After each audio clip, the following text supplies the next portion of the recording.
Hello. Good morning, students.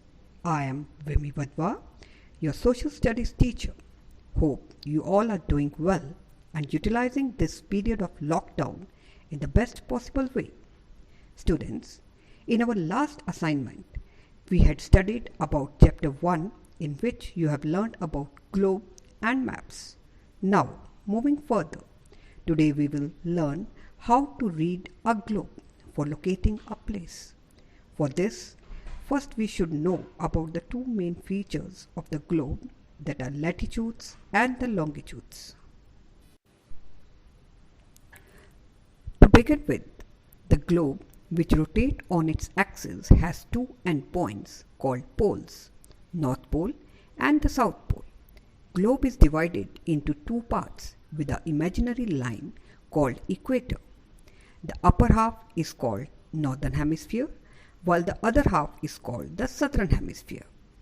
If you observe closely, you will find many circles and semicircles running all around the globe. The full circles are called the lines of latitude and semicircles are called longitude. Let us study about them separately. In this first diagram, you can see full circles running from east to west. These are called the lines of latitude or parallels. They are called parallels because they never meet each other, like the railway track. They are 181 in number, 90 in the northern hemisphere and 90 in the southern hemisphere. The equator is the longest latitude. Now in the second diagram, you can see the vertical lines or the semicircle running from north to south. These are called the longitudes or the meridian. All these meridians meet at pole. In the center, you can see a prime meridian at 0 degree. This prime meridian further divides the globe into two equal halves, the eastern hemisphere and the western hemisphere.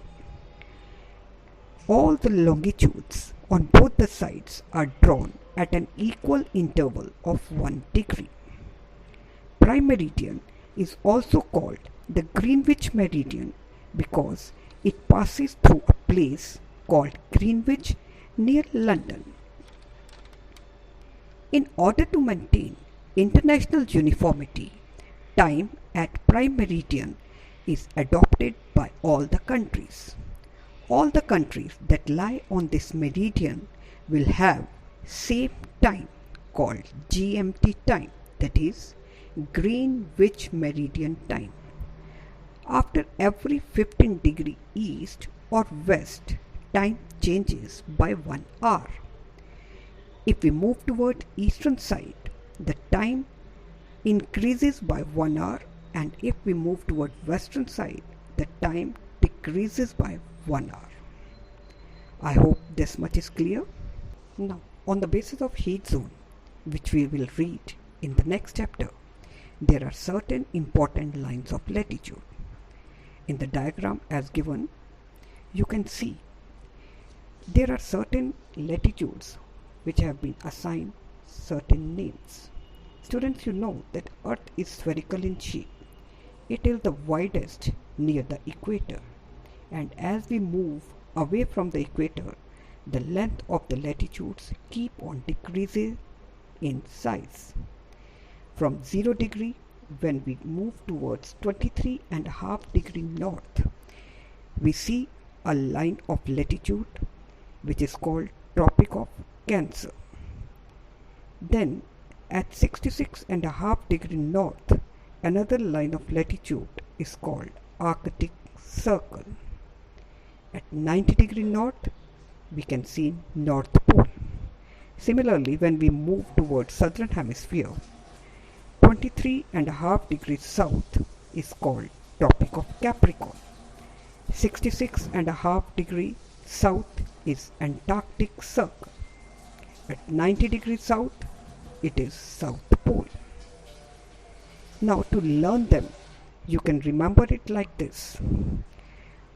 Both at 23.5 degrees north and 23.5 degrees south.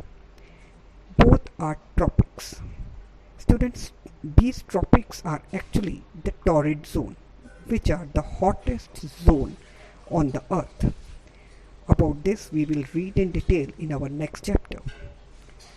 Then at 66.5 degrees north and 66.5 degrees south, both are circles, Arctic Circle and Antarctic Circle. Similarly, 90 degrees north and 90 degrees south are poles, North Pole and the South Pole respectively. Is it clear? Now both these lines of longitudes and latitudes intersect each other at right angle, that is 90 degree, and they form a figure called grid, as you can see it in the diagram. This grid helps us in locating the exact position of a place on the globe. With that, all the topics of the chapter are over. Hope you have understood all the concept of the chapter. But students, all these topics are new for you.